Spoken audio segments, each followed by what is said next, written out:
Hola, buenas tardes. En primer lugar, muchas gracias por estar aquí con nosotros hoy.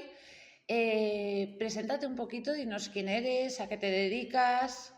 Pues muchas gracias a vosotros por esta invitación y esta entrevista. Mi nombre es Victoria Pascual y soy socióloga, soy criminóloga y en especialización de victimóloga, especializada o más concretamente en menores y en mujeres víctimas.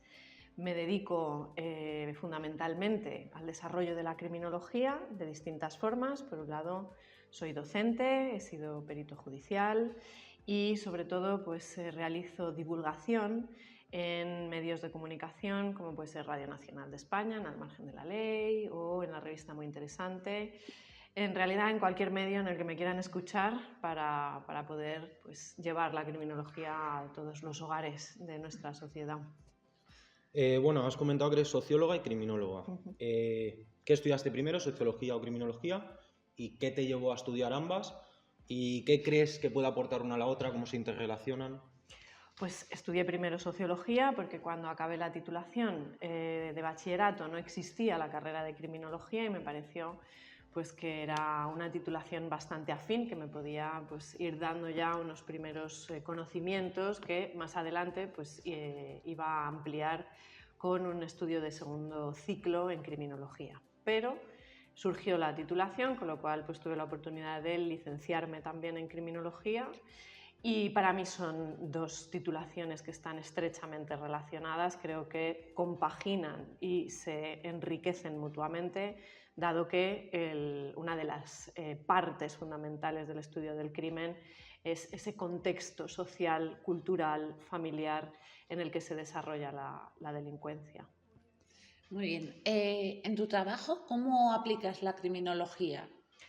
Pues como tengo distintos trabajos, pues depende, la docencia siempre va a ir de la mano del conocimiento, de la investigación y bueno, pues hay que estar siempre al día. También la divulgación exige ese conocimiento profundo y esa actualización constante. Y luego, pues por ejemplo, en intervención con víctimas de violencia, que ahí estoy, por ejemplo, en contacto con un voluntariado que realizo en Cruz Roja, pues con mujeres que han estado en situación de calle, por lo tanto muy expuestas a la delincuencia, la mayoría de ellas han sido víctimas de algún tipo de delincuencia y ahí pues se pone en práctica todo lo aprendido durante la titulación en términos de victimología, de ese iter victimae, también en prevención, sensibilización, en también pues ese tratamiento posterior y pues sobre todo también ese conocimiento general de por qué, cómo, dónde y a quién le sucede el delito y por supuesto de manos de quién. Bueno, como llevamos viendo toda la mañana en las jornadas, la criminología tiene un pequeño problema con el tema de las salidas. ¿Tú cómo ves esta situación actual? ¿Cómo crees que va a evolucionar? Pues aunque suene repipi y algo manido, yo este problema que tiene la criminología, que podemos verlo desde esa perspectiva sin duda, me parece también una oportunidad, porque creo que tenemos un panorama muy amplio en el que crear nichos de trabajo. Nos encontramos en una sociedad que no sabe lo que podemos hacer, que no sabe dónde podemos encajar, pero la buena noticia es que nosotros sí. Nosotros sí sabemos cuál es nuestra aportación y cuáles son todos los beneficios que podemos pues aportar, ¿no?, a la sociedad. Por lo tanto, me parece que es un lienzo en blanco tan lleno de posibilidades que más que problema, que lo hay en el sentido de reto, de esa pedagogía que hay que hacer con la sociedad y con las empresas, me parece un cúmulo muy interesante de oportunidades. Desde que tú comenzaste con la criminología, ¿cómo crees que ha sido su evolución? O sea, ¿realmente hemos alcanzado metas como criminólogos o seguimos ahí? No, sin duda, creo que yo me licencié en 2014, hace 11 años, y el panorama de la criminología hace 10, 11 años, hace una década, no tiene absolutamente nada que ver. No solo somos muchas más personas egresadas de distintas edades, de distintos orígenes, me refiero a interés, ¿no? ¿Cuál es esa motivación que tenemos cada uno? Cada vez es más amplio también. el desarrollo que ha habido de determinados intereses no existía antes, como por ejemplo se hablaba antes, ¿no? Esa criminología del deporte, criminología relacionada con las grandes empresas. Ha habido mucho desarrollo también, por ejemplo, en la green criminology, en medio ambiente, y podría seguir con una lista larguísima, y creo que estamos también ocupando ya espacios poco a poco en la mente de nuestra sociedad y en sus puestos de trabajo. Vale. Bueno, ahora en unos meses muchos adolescentes van a tener que tomar la decisión que estudiar. Esos alumnos que están pensando en estudiar criminología, que seguramente muchos tienen una percepción equivocada de lo que es, ¿les podrías explicar un poco lo que se van a encontrar y les podrías dar algún consejo de lo que va a ser su vida universitaria?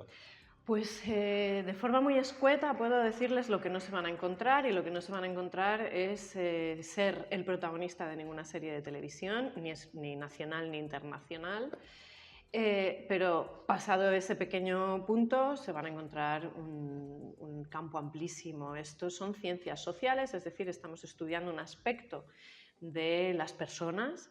Ese aspecto es pues un aspecto muy amplio en el sentido de que va a encontrar medicina, va a encontrar psicología, va a encontrar derecho, va a encontrar historia, sociología, va a encontrar una forma de acercarse a la conducta humana, concretamente a la conducta delictiva, muy amplia, muy integral, y por lo tanto eso le va a dar también pues, un conocimiento muy profundo de esta parte de las ciencias sociales.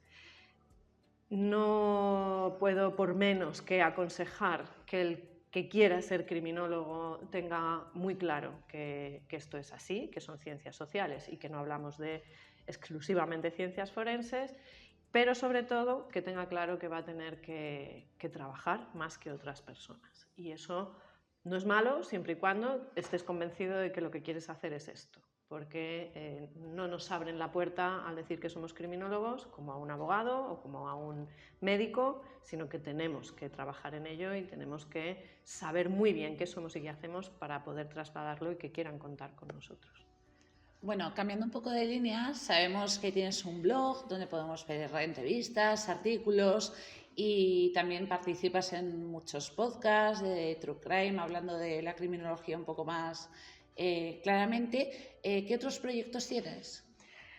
A ver, pues estoy metida en el proyecto ya del tercer libro, lo cual es un poco agobiante porque acabo de publicar el segundo, pero bueno, es el momento. En lo académico, el proyecto que tengo es doctorarme, que pretendo empezar el año que viene. Y en los proyectos en los que estoy, que espero que tengan continuidad, pues es este programa de radio en Al Margen de la Ley, que es un programa de sucesos donde nos han dado un espacio exclusivo para la divulgación criminológica. Tengo también la intención de seguir, si ellos quieren, con la divulgación de la criminología. También es muy interesante, que también han puesto una sección solo de criminología. Y bueno, pues aparte de mi misión docente, pues aquí no sé si seguir o no con la vocalía del Colegio Profesional de la Comunidad de Madrid de criminólogos. Bueno, además de dedicarte a la docencia y a escribir, pues desde ConScream consideramos que eres una de las criminólogas pues ahora mismo más relevantes igual en nuestro país, que más visibilidad le está dando a la profesión, ¿no?, de la criminología. ¿Cómo crees tú que es de relevante actualmente que trabajemos por darle visibilidad a los criminólogos, a las criminólogas y al trabajo que pueden hacer los estudiantes y futuros profesionales? Básico. Es que sin eso no vamos a trabajar.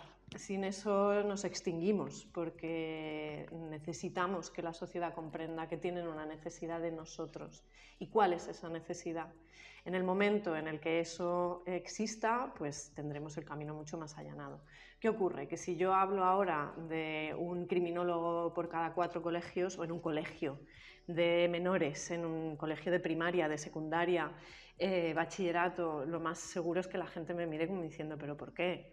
como va a necesitar un colegio un criminólogo, ¿no? Porque va por delante siempre el cliché, el estereotipo de crimen, etc. Y nosotros somos mucho más que un analista de crimen y voy más allá, somos mucho más allá que un investigador del crimen. Somos analíticos de toda la conducta y de todo el contexto social, histórico, etc.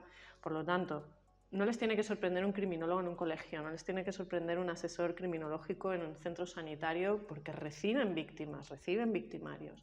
No les tiene que sorprender en un ayuntamiento asesorando a un legislador y un larguísimo etcétera. Sin la pedagogía, sin la divulgación, esto no va a ocurrir, con lo cual, pues, básico. Vale, nos preguntábamos también qué te ha llevado a escribir sobre un colectivo como es el de las mujeres, teniendo en cuenta la sensibilidad social que hay actualmente. Pues tengo que reconocer, porque es la realidad, que yo no me lo había propuesto, yo nunca me había propuesto escribir un libro, pero me escribió la editorial precisamente porque seguían mis publicaciones en mi propio blog, podcast, etc. Y me propusieron el tema y me pareció que podía ser muy interesante dado los sesgos con los que nos acercamos a este tipo de información. Entonces, me parecía que era una oportunidad única de poner ciencia detrás de un tema que se suele politizar mucho y en el que además tenemos un componente pues de sufrimiento y de dolor pues muy elevado. Así que me pareció que podía asumir el reto. Bueno, yo me voy a dar el lujo de añadir una pregunta. Ahora creo que es algo importante para la criminología. Ahora ha habido mucho revuelo por la publicación de un libro sobre el caso de José Bretón. Y bueno, como una de nuestras compañeras, Paula, está haciendo su trabajo sobre el tema del true crime, yo quería saber, como tú también escribes sobre casos concretos, ¿dónde crees que están los límites del true crime para evitar una revictimización y hasta dónde crees que se puede llegar al hablar de ciertos casos? Me parece un tema extraordinariamente complejo, pero también me parece que el debate tiene que estar en la calle. Creo que es algo que tenemos que sentarnos y medir, tenemos que sentarnos y debatir. Yo escribo efectivamente true crime. Personalmente soy una fiel, yo creo que es así, defensora de la libertad de expresión, pero entiendo que hay un límite por la victimización. En este caso, personalmente, y es de verdad una opinión muy personal, creo que el libro de José Bretón era una herramienta más que iba a utilizar el condenado para seguir dañando a la víctima, que en este caso, víctima secundaria, la madre de los 2 niños asesinados, por lo que creo que aquí ya no hablamos de libertad de expresión, sino de un daño que se está realizando de forma consciente e intencionada. Personalmente intento elegir, no es que lo intente, lo hago. Bueno, primero es una de las búsquedas de los libros que escribo, alejarme del morbo, ser todo lo aséptica que puedo y sobre todo formar a las personas que están expuestas a este tipo de contenido, y no porque se lean mi libro, sino porque encienden la tele y ven las noticias, porque abren un periódico o se conectan a internet. Estamos expuestos a muchísimo material criminológico sin formación alguna para gestionar esa información. Entonces, uno de mis objetivos con estos libros era ese: darle al lector herramientas para poder acercarse a este tipo de temas. Por un lado, no elijo casos que tengan menos de 20 años. Si elijo algún caso que tiene menos de 20 años, considero que son casos en los que no voy a tener impacto, porque hablamos pues, de un caso de un pueblo perdido de México o de un caso tailandés. Entonces, bueno, pues intento mediante 2 fórmulas, la del tiempo y la de la distancia, es decir, medir ese impacto, que no tenga impacto en las víctimas.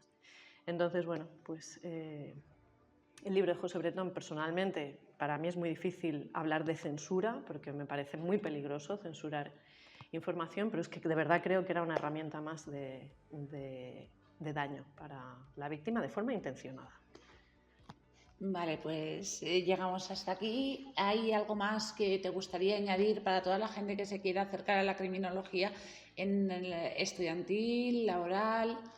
¿Algo que te gustaría? Bueno, lo primero que tengan cuidado, porque es un tema que fascina y engancha. Por lo tanto, si no quieren caer en las trampas o en la trampa o en las garras de la criminología, que no se acerquen, porque lo normal es que uno se enamore y bueno, pues su vida cambie, con lo cual pues que lo tengan en cuenta, pero una vez dentro que lo viva pues con todo su corazón, con su cuerpo y con su mente, y que lo disfrute muchísimo desde el primer día de clase hasta su último día profesional. Pues muchas gracias nuevamente por estar aquí con nosotros y por haber atendido a esta entrevista. Encantada, gracias a vosotros.